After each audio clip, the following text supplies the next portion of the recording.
Good morning. My name is Marisa Kelleher, and I am with Homeschoolers of Maine as part of their communications and social media team. Today, I'm sitting down with Robert Bortins from Classical Conversations Incorporated. Robert earned his BS degree in industrial engineering from Clemson University in 2006. After graduating, he worked as a management trainee for UPS and as a plant engineer for Easy Gardener. In 2011, he returned to his family business, Classical Conversations Incorporated, to develop a marketing program. In 2012, he was then appointed CEO of the company. Since then, the company has not only grown by 300%, it has also become the world's largest classical homeschooling organization. He has become a thought leader on biblical worldview and education and culture and is the host of a successful podcast called Refining Rhetoric. Robert is a member of board of directors of numerous organizations such as Gutenberg College, the Classical Learning Test, and is a member of the C12 Group, which is the largest professional development network of Christian CEOs and executives.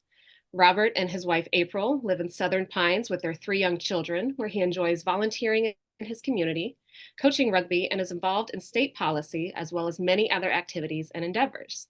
Well, welcome, Robert. I am very excited to talk with you today.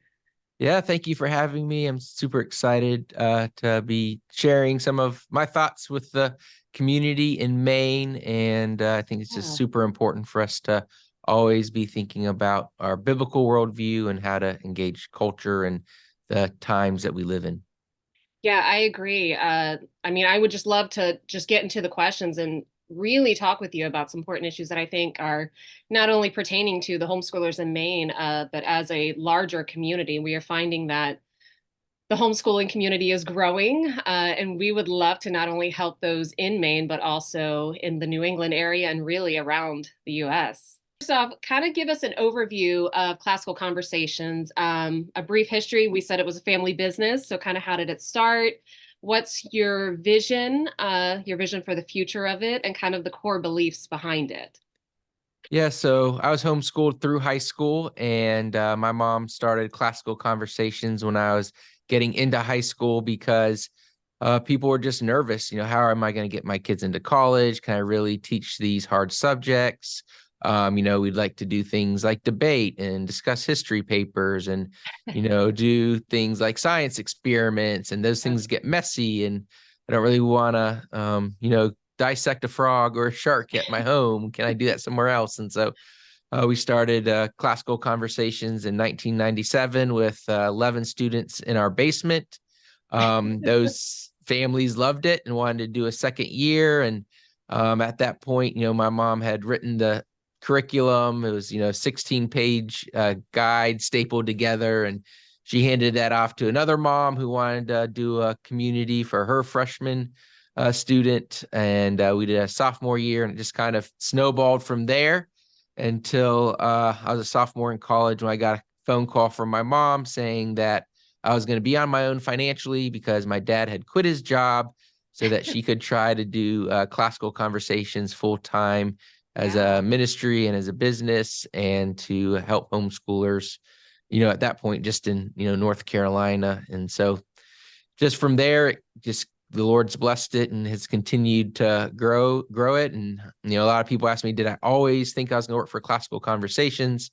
And no, because it wasn't a business that was making any money. I had student debts to pay off because I Yeah. didn't get any help, and out-of-state tuition was high. And Yeah. so as Classical Conversations grew, I had a passion for homeschooling.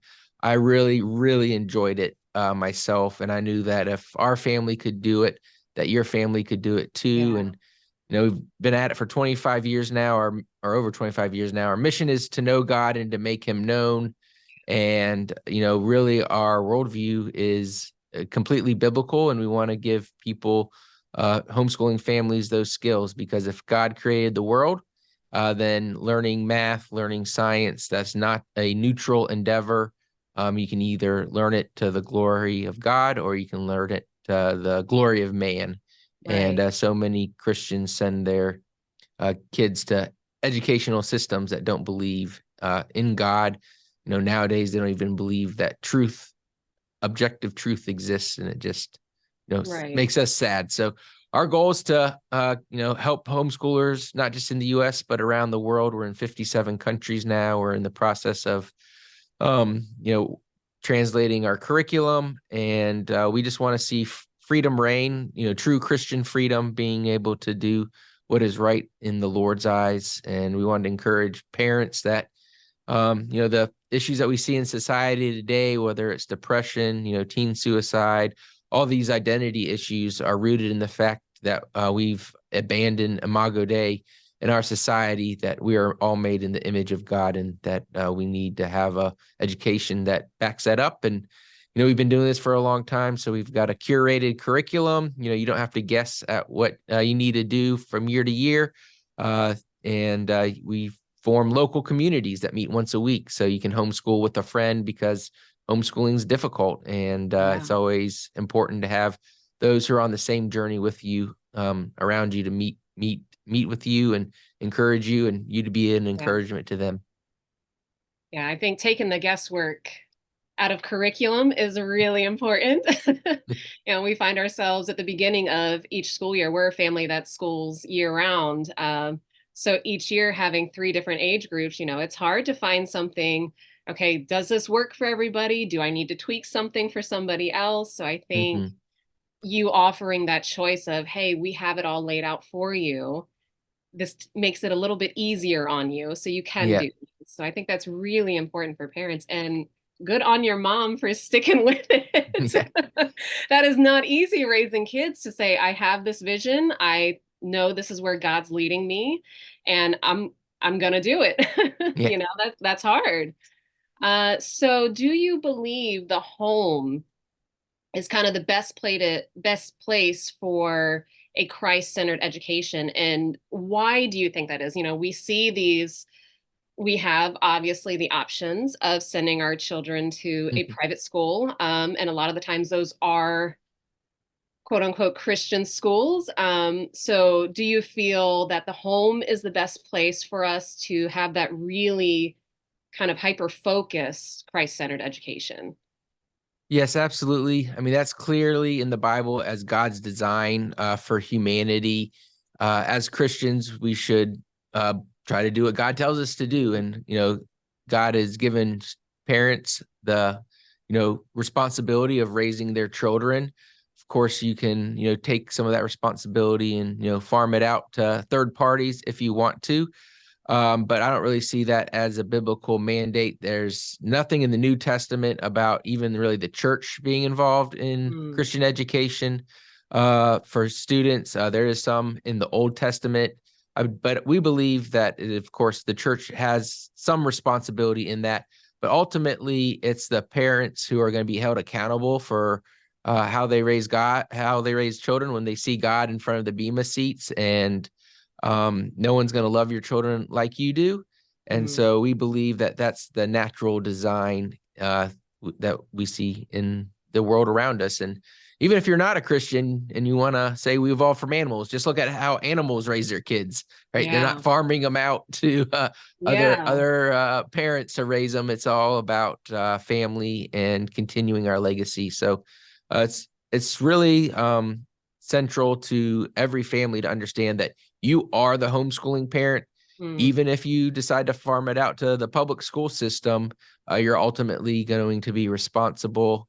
And I love this saying that you can either raise your children and enjoy your grandchildren, or you can let someone else raise your kids and you have to raise your grandchildren, because wow. other people just, as much love as they have. My wife was a public school teacher for 10 Mm, years before we got married. She saw 300 kids a day. You just can't pour into 300 individuals. It's just not humanly no. possible. Yeah. And, we should live our lives in a way that glorifies God and how he designed it, because that will ultimately give us the most flourishing life that's possible. Yeah. Yeah, I think that's that says a lot when she has seen 300 kids a day. I was a public school kid in Florida, and I remember class sizes of 30 to 35 kids. And as much as the teachers tried, there was a lot of missed opportunities to learn things. I always tell my kids, I'm learning right along with you because this is not something that I necessarily learned, even in college, going to college, I started college way later in life, after I'd raised my kids and, Mm. semi raised them. They're still here, still at home. So I did that as a parent, I'm homeschooling my kids and then going to college. And even that, you're having this time with your professor, but you're not getting, Mhm. the real satisfaction of knowing I really know this material, Whereas I can see that with homeschooling my kids, they know this material, they know their, math work this week. I can see them light up, see them light up that, hey, I figured out division, Yeah. So I feel like that's definitely important. And that's kind of where our next question goes with small communities. The family is the kind of ultimate small community, but what role do you think small communities play in strengthening the homeschool family as well as kind of a wider homeschool community? Maine is a very very unique in a way. We've Mhm. lived here for a little bit. They have small communities everywhere, but it feels like this organism, that's ever growing, but they're all connected. And we have, even in our small town where we have one street light, everybody knows everybody and they know somebody in northern Maine and southern Maine. And, so kind of what role do small communities play if we're talking about homeschooling, where people kind of assume we're just all at home and not getting out into the Mhm. public and we're not socializing and so kind of lead us through what what what can we do Right. as a small community. Yeah, I mean, we always like to say it's not lone schooling, it's Yeah. homeschooling or home-centered education is a term that we like to use. And, I think it is important. One of the reasons that my mom decided to start classical conversations is there's just certain skills that are cultivated better in a group of like-minded people who Mhm. are all trying to achieve the same goal. So things like public speaking, debate, Yep. doing things like science experiments. So there is a right place for the wider body of Christ and a wider body of community members to get together and spend time homeschooling. We want our kids to, generate those skills. Obviously, not many people ask about socialization anymore, but socialization isn't spending a full day with 30 of your peers. It's spending it Yes. with older siblings, younger siblings, adults, teenagers. I Yeah. always tell people, look around you. Who do you interact with on a Yeah. daily basis? Do you interact with 20 or 30 people that are exactly your same age? Mhm. They're like, no, that's crazy. It's like, well, then why do we set up our K through 12 education system like that? Like Exactly. you just admitted, one of the many reasons our system is broken. So, and homeschooling is hard. Raising children is difficult. So you need a friend. And the Hmm. Bible also commands us to pass on generational wisdom.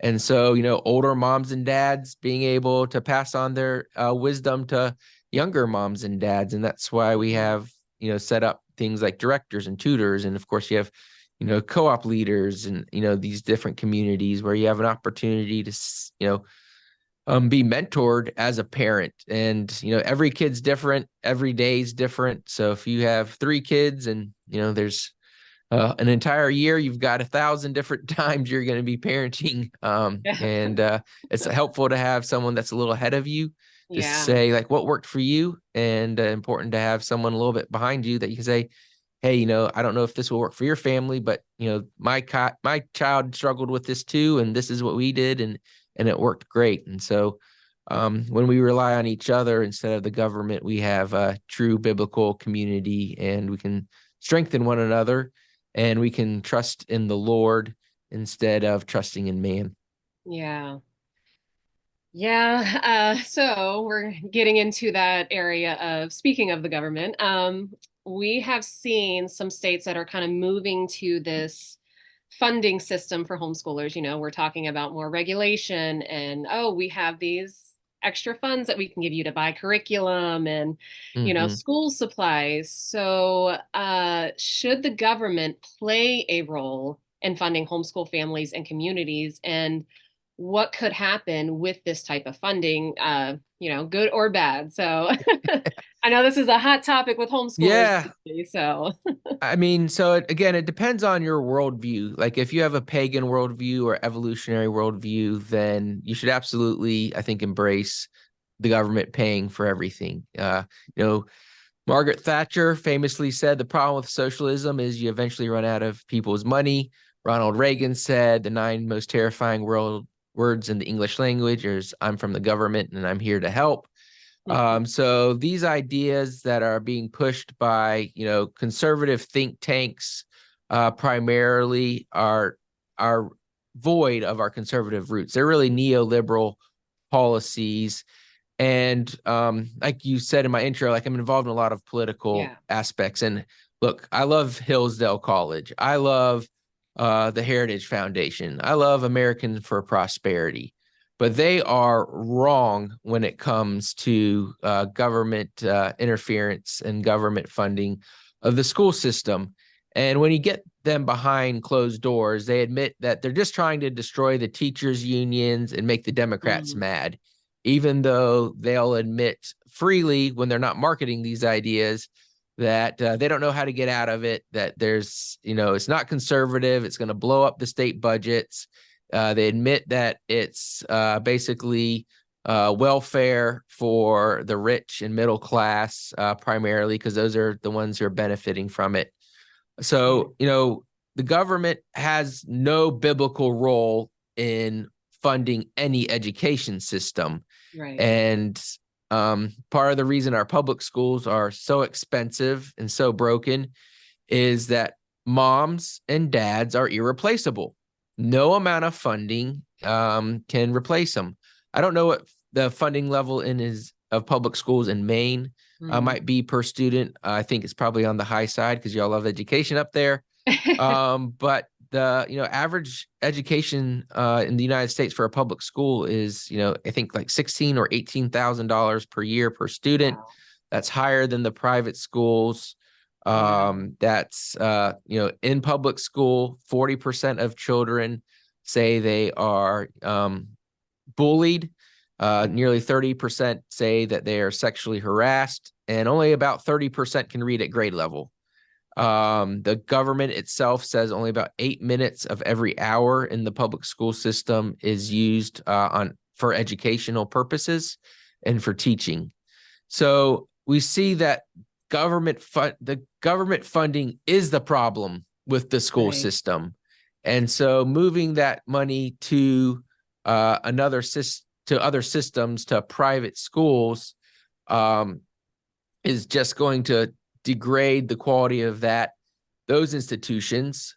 Right now, about 10% of families pay their own bills Hmm. when they are educating, whether through private schools or homeschools, by adopting things like universal ESAs, Mm. school vouchers, or whatever they're calling Right. them these days. That they're going to drive that number to less than 1%. So Yeah. what is everybody in America going to believe? You can only get educated if the government pays for it. Right. And so, Ephesians 4:28 says, let the thief no longer steal, but may he go to work so he has extra to give to others. Mm. And the Bible commands us as Christians to, help each other out, to love the world around us. And when you've got systems that take from your neighbor and give to yourself, that is, in my view, uh, really violating the commandment of thou shalt not steal. Because Right. go outside your home right now, go to your neighbor down the road, knock on their door, and tell them you want 50% of their property taxes to educate your kid. Right? Well, they're going to laugh in your face and slam the door. Well, the government, by force, does that every single year. And so you get this idea that the government's already taken this money. You're saying, Hmm. well, the government's already taken this money. Shouldn't they use it, more wisely? Well, Right. one, they shouldn't take that money to begin with. And two, Jesus gave this example when the Pharisees and Sadducees tried to trap him. And they came and asked him a question about the Romans who would force them to carry their burdens for a mile. And Mm. one of the reasons the Jewish leaders hated Jesus was because they had a place of power in the Roman Empire, and they had a lot of freedom. Yep. But in exchange for that, the Romans put some taxation on them, and one of the taxation aspects was we get to take an hour of your life away whenever we want to carry our burdens for a mile or 30 minutes. 30-minute walk in there and 30 minutes, so an hour of time. And they said, well, Jesus, what should we do? Is it right for us to do this? And Jesus said, walk 2 miles. Mm. In other words, how I view this is, okay, yeah, all right, we're going to pay our bills to the pagans, but we're actually going to do more. We're going to pay our own bills. We're not going to ask the pagans to steal from our neighbors to pay for things that God has said he'll give to us. And so it's really this idea: is God your king or is government your king? And the government's happy to buy your loyalty. You just Yeah. have to fill out a couple forms and jump through a couple hoops, and Right. they'll make your life much, much better. But of course, we see that we're $32 trillion in debt, and it's just a policy that is disheartening when Christians want to make government their God instead of relying on the Lord, who has sheep on 1,000 hills and has promised to take care of those who follow him. Right. So Maine is very unique. We have, cities, but we also have these really isolated areas Mm-hmm. where there are single working parents who, especially after the pandemic, have said, okay, I really want to do this at home. I want to homeschool my kids. I've seen what they are teaching, Yep. and this is not what I thought it was. I think all of America kind of woke up after that and said, oh, this is what's happening in school. So what can we say to those parents who are, really struggling to say, I work full time, it's just me, but I Mm-hmm. also want to provide this for my child. What do we say to them when they think that they need this extra funding to be successful in homeschooling? Yeah. Well, first of all, of course, we're living a broken, sinful world, and things are not always as they ought to be. And my heart goes out to all of those people in that situation. And I've seen for 25 years of homeschooling with classical conversations, moms and dads in those situations finding ways to overcome. Yeah, Sometimes it's the support of the church. God commands the church to take care of widows. I know if you're a single parent, you might not necessarily be a widow, but I think, we can extrapolate that to right. say, like, it's the church's responsibility, it's your family's responsibility. It's those who know you's responsibility, not those who don't know you and happen to Mhm. live in the same zip code as you, but people Right. who are speaking into you on a daily basis. There's things like, obviously work from home is now more prevalent, so there's a lot Yeah. more flexibility there. There's churches like our church that we go to. It's not a rich church by any means, but they have a Christian education fund. Mhm. And if you homeschool or send your kid to a Christian private school, they help cover those expenses. And we have stories of benefactors helping out parents in these situations. You can Right. go to set up a Give Send Go campaign. Homeschool Legal Defense Association has funds for you. So Yeah. um, you know when we're talking about ESAs and vouchers and this school choice movement, Hmm. it's easy to pull the heartstrings and say, well, what about these single moms? And I'm like, well, that's not the policy that you're actually advocating for. Right. Over 50% of the people getting these funds in Arizona, and Arizona's system's going broke, uh, we're already homeschooling or already sending their Mhm. kids to private school. And what we've seen is private schools increasing tuition. And if you're a single parent, how are you getting your kids? So if you say you get $7,000 or whatever the number is, well, you still have to get them to school. You still have to figure out a job that's going to let you pick them up from school. So there's Right. still hurdles to overcome. So this money doesn't necessarily solve those issues. The money being provided isn't enough for you to quit your job. So you Right. still have to work. And then these school systems, like think about, you go to a restaurant and they've got a table with 4 chairs on it. Mhm. Like if a private school only has room for 4 people or 40 people or 400 people, like they're just going to use the laws of supply and demand.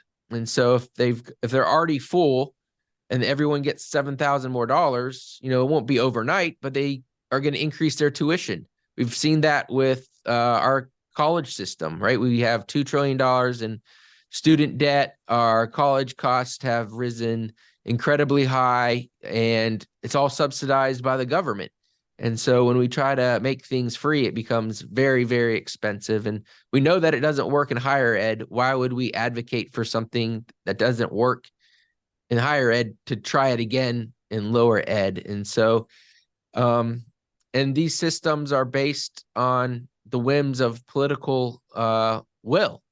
And Right. so, I was at one of these conferences and one of these advocates was up there talking about how good it is. And this guy goes, I open up private schools and we're thinking about opening schools in these states. But what happens if the money goes away? Because it might be $7,000 this year and it might be Yeah. $1,000 next year. And she goes, well, you just need to get everyone addicted to taking the money so it's politically impossible to end these funds. And in my mind, I was just like, oh my goodness, I am at a conservative conference with the best minds in the Yeah. conservative movement.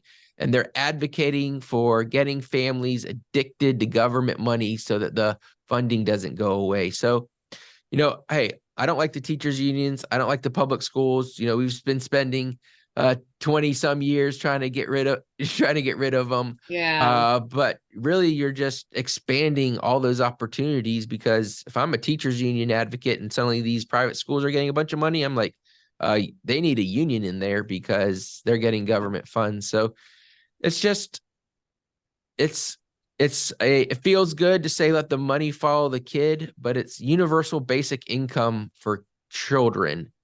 Yeah. And how are they going to vote when they become adults? Are they, even if you put them in a system, if you put them in a system that is funded through Marxist means, the redistribution of wealth, Hmm. even if you teach them capitalism and all the best classics and all this type of stuff, when they become voters, and the other side goes, well, the government paid for your education. Why shouldn't the Yeah. government pay for your health care? Why shouldn't government pay for housing? And if we get into this argument of all these government should pay for good things, well, my Lord, my God told me he'll give me the good things, and the things of this world will pass away. So it's just Yeah. it's not policy, it's not conservative policy, it's not Christian policy. And so we can't support it. And the Bible, Jesus also gave us the idea of building on sand and building on rock.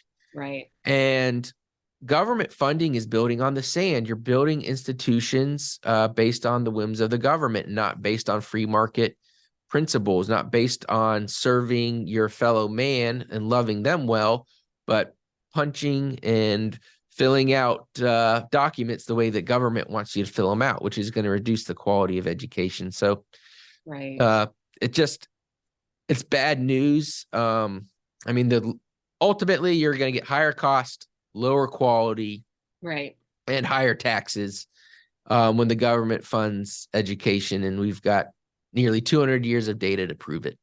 Right. So with that, funding always comes regulations, obviously. And we want regulations, right? As a Right. taxpayer, I want Right. regulations around where the government's giving my money. Right. Yeah. The way I look at that, now, is a lot of oversight with the parent, so with oversight, which is great. I do think there should be oversight with, homeschooling to some extent. I do think there are people who can manipulate every system. We've seen that with the Mhm. public school system. We've seen that, within the government, especially within the past couple of years. But when we look at that funding, we kind of look at the parents' rights. So why do our rights as parents with homeschooling matter? We think that inherently, because we live in America, we have these ultimate rights that are never going to go away. Nobody's ever going to take them. They're going to last forever. But when we talk about the government stepping in and saying, I have, this voucher for you, or I have this school choice for you, what can happen with the parents' rights? Hmm. What can happen to that education system at home that up until now, um, we've really kind of seen it in the shadows almost. Homeschooling hasn't really made a big boom Hmm. until really after the pandemic. That's kind of what woke everybody up to, oh, we have this option.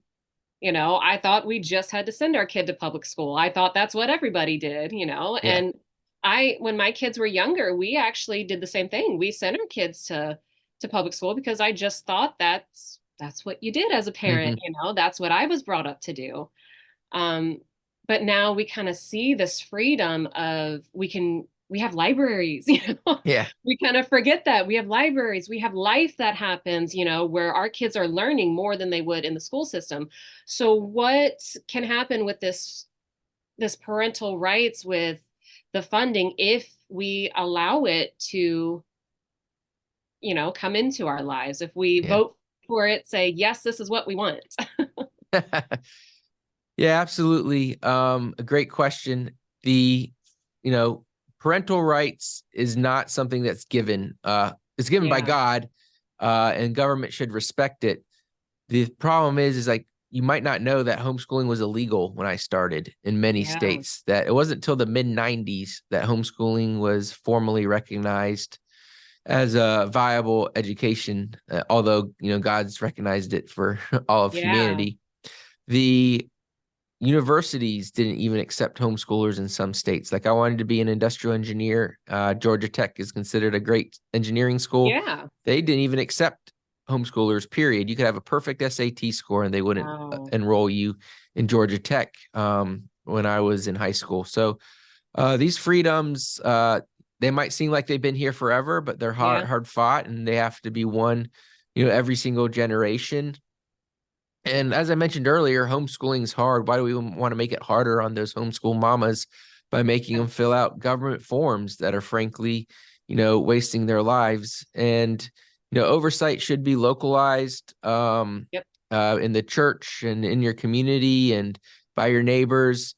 Uh, when people say, well, we need the government to monitor these things, I'm like, well, your own studies show 40% of kids in public schools are being bullied and you monitor them 8 hours a day and Yeah. 30% of them are being sexually harassed and you monitor them 8 hours a day. Yeah. uh could you like get those numbers to a reasonable level before Yeah. you come knocking on my door? Yeah. And it's always sad when abuse happens, but I mean, let's be frank, the amount of abuse in other institutions is significantly higher. So let's try to correct the big problems first. If you're gonna come Right. fix your own house before you come look at mine. So these parental rights, it'll lead into socialism. Is like you said, we can vote our ways into socialism, Right. but we have to shoot our way out, I think is what the saying goes. Yeah. And it's really, do you believe that children belong to the government? Mm. You believe children belong to the greater society, or do you believe that we're made in the image of God, that children are a blessing bestowed upon parents, and that it's the parents' responsibilities? And so, in business, if you have responsibilities, you have to also have that accountability and the rights to be able to accomplish what you ought to accomplish. And anytime that the government interferes, we'll see expenses increase and quality decrease. And Right. ultimately, um, do you really want people who do not want to have kids telling people who have kids what they have to do? Yeah. Because there are a lot of government officials, a lot of people in the education system who say they never want to have children. And so we have people that, I mean, literally hate children, writing our education curriculum, teaching them, and trying to put pressure on people who do have children. So Yeah. it's just a crazy idea that think that we would want to adopt that. Yeah. So we've seen some articles that have talked about, abuse and that have talked about just parents should have training before they homeschool, or they should have a degree before they homeschool. Mhm. So what are some ways that not only classical conversations that, homeschoolers of Maine and other state homeschooling organizations, you mentioned the homeschooling legal defense, what are some ways we can encourage and empower parents who feel inadequate because Mhm. they are attacked by a system who says you need to send your kids to public school because we have the best tools for them. We have the best education. Mhm. Yeah, well, I think the first thing is, God gave children to you, so he trusts you and we should trust you as well. And, if you look at these statistics of these systems, we know that they Yeah. are misleading you, if you, to put it Yeah. nicely, on their ability to educate your children to pass on knowledge to the next generation. Again, just my experience with, classical conversations, and we have so many, former teachers that are in our Right. program, and my wife's a former teacher, and they say, "Well, I never learned how to pass on knowledge to the next generation. I just learned classroom management and how to, Yeah. keep 20 kids from killing each other." Or teach to the test. Yeah, or teach to the test, because that's how I got my, promotion or my grade, Yeah. my bonuses and things like that. So, um, the systems are not designed for children. They're designed Yeah.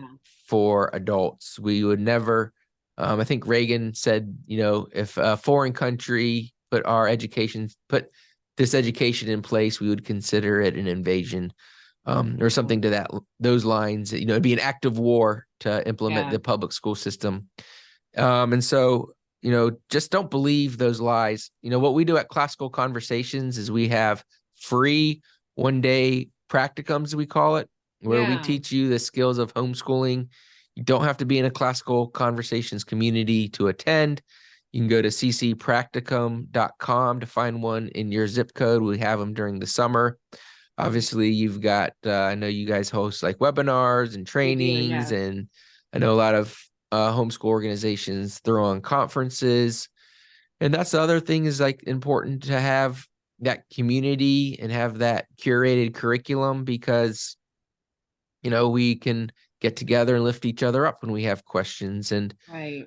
I think one of the biggest misunderstandings of our education system is to think that you're teaching, these subjects. And at Classical Conversations, we want to teach a love of learning and the skills of learning. And we use the different subjects to practice these skills in different ways, and to be able to know God and his creation in different ways. And so when you think about education in the terms of passing on a love of learning and the skills of learning to the next generation, you don't have to be an expert at every subject. In fact, it's better to not be an expert at every subject, Yeah. because you can humble yourself and join your children in that learning journey and say, look, oh, I'm not that good at biology. So where do we start? Oh, we better start in the grammar stages. Okay, well, what do we do? Let's go to the local library. Let's go Yeah. we're in Maine. There's the lobster fishermen are up here. Let's go see if we can, We have a this guy whole at lobster church, fest. right? Let's go lobster fishing one day and talk Yeah. to the fishermen and learn all about the lobsters, and all Yeah. those type of things. So it's about being engaged in life, and that's really what learning is about. Yeah. Putting children into brick buildings for 8 hours a day does not reflect the life you'll live as an adult, does not Right. reflect uh, the real world at all. And so, unfortunately, it might sound cruel. I mean, it's simply, a babysitting service and a jobs creation Right. service. It's not, nowhere in our public schools is it designed to really pass on knowledge and Right. to the next generation. And most public schools don't even will tell you that your truth is just as good as somebody else's truth, and truth can't exist. Yeah. So if truth can't exist, like, why are you sending your kids there to learn? Yeah. Yeah. I think it's important for parents to realize that you can use what's around you. You mentioned, the fishermen, and you have military communities around you where Mhm. you can go and ask questions about different places they've lived. We have tons of people within Homeschoolers of Maine, from all stages of, that are done with their journey of homeschooling and ones that are at the beginning, and finding that community and just doing life together. I think is important for people to know that that exists. Yeah, I think We do life together when we go to work, so why wouldn't we do it together when we're educating our children? yeah, absolutely. And one of the misconceptions when people ask about what about socialization, they forget that homeschooling was illegal. Yeah, Like we weren't like the early on people weren't socialized because our parents yeah, would be arrested and thrown in jail and we yeah, would be put into foster care. yeah. Well, I always say you socialize a puppy, you don't socialize a kid. Yeah, yeah, exactly. Yeah, We want our children to be yeah, civilized. yes, We want to create civilization, yes. not socialism. Yeah, my kids, I feel like, can carry on a conversation with anybody, because Hmm. they're around older people, they're around younger people. At church, they're carrying on conversations with the deacons that have been there for 60 years, and then we'll, come back home and talk to the kids around us. And I can't even get some of the home, public schoolers to look me in the eye when they're talking to me. So it's funny how we just assume that because our kids aren't in this collective of same age, Hmm. 8 hours a day, that, oh, they can't possibly be properly socialized and the parent can't possibly be adequately educating their child. So I think it's important for us to realize that there are different norms, and that's okay. And, it is ever evolving and changing. And, I do think a lot of parents saw after the pandemic that the school systems are not what we thought they would be. Hmm. Yeah, This their we eyes were saw the opened. homework coming home, we saw, oh, they have this worksheet, but really when the parents were sitting down and going through the actual classroom work and realizing how inadequate it was, that their children weren't learning, or how far behind their children got because they couldn't transition from being in a classroom to being at home on the computer. I think that was a real wake up call for a lot of parents. So what's one last piece of advice for not only those who are already homeschooling, but those thinking about Hmm. homeschooling? We have seen, just with Homeschoolers of Maine, on our beginners Facebook page, we have grown by probably 50 people within the past month, Mm. of people who say they're looking for more information on homeschooling. They want to start homeschooling now. They're pulling their kids out right now in January. Yeah. What's one piece of advice that we could give them, or, maybe not even one, just an overview of what we can do to help you Hmm. and empower you? Yeah, I mean, the cliche is don't bring school home. Yeah. Uh, don't think you need to Yes. recreate the system that didn't work for your kids just in Yeah. a different building. Find mentors, whether it's joining a co-op or a classical conversations community. Don't think that you have to loan school. Mm. Get the wisdom from your elders, whether they're, you know, older than you physically or just have been homeschooling a Yeah. little bit longer. Uh, and really, it depends on what ages your kids are, but really focus that first year semester on building that relationship with your Yeah. kids. Don't feel like you have to get everything done every single day. I think all homeschoolers homeschool year round in some Yeah. form, even if we, maybe reduce the burden some in the summer or, during historical, times Yeah. that you get a lot of freedom when you homeschool. And I think that's one of the, best things that's why I enjoyed being homeschooled was just suddenly this whole entire world was open to me because Yeah. my calendar wasn't being dictated Yep. by some bureaucrat in the state capitol. Yeah. And, Or you weren't exhausted after coming home after 8 hours. yeah. And look, you've already been homeschooling. You taught your Yeah. kids to walk. You taught your kids to Yeah. tie their shoes. You taught your kids how to feed themselves. So, homeschooling doesn't have to be scary. You already have the skills to do it. You just need to kind of awaken those skills and get in tune with Wow. them, and um, just pass that on, because we don't know. Educating for jobs is silly because jobs change all the time. Give your kids a love of learning, Yeah. and whatever changes happen in the world, they'll be successful. Yeah. All right. Well, how can we find out more about you and what you're up to, and also about classical conversations? Yeah, so you can go to my website, robertbortins.com. I'm on X and Instagram as the Robert B Show. And of course, you can go to classicalconversations.com and you can enter in your zip code, and local support representative, a homeschool mom or dad, just like you, who lives in your area, will be happy to talk to you about getting started homeschooling, answer any questions that you might have. Or you can, of course, follow us on Facebook or Instagram. We're not on TikTok, so don't look for us there. I understand that. And for homeschoolers of Maine, you can reach us at homeschoolersofmaine.org or on Facebook or YouTube channels where you could see past interviews with other influential homeschooling leaders such as Robert. We both wish you a very safe and happy new year, and we pray God's blessings over you and your families. Thank you. Thank you for talking to me today, Robert. Yeah, it was a blast. Thank you so much for having me Yeah. on, and God bless everybody.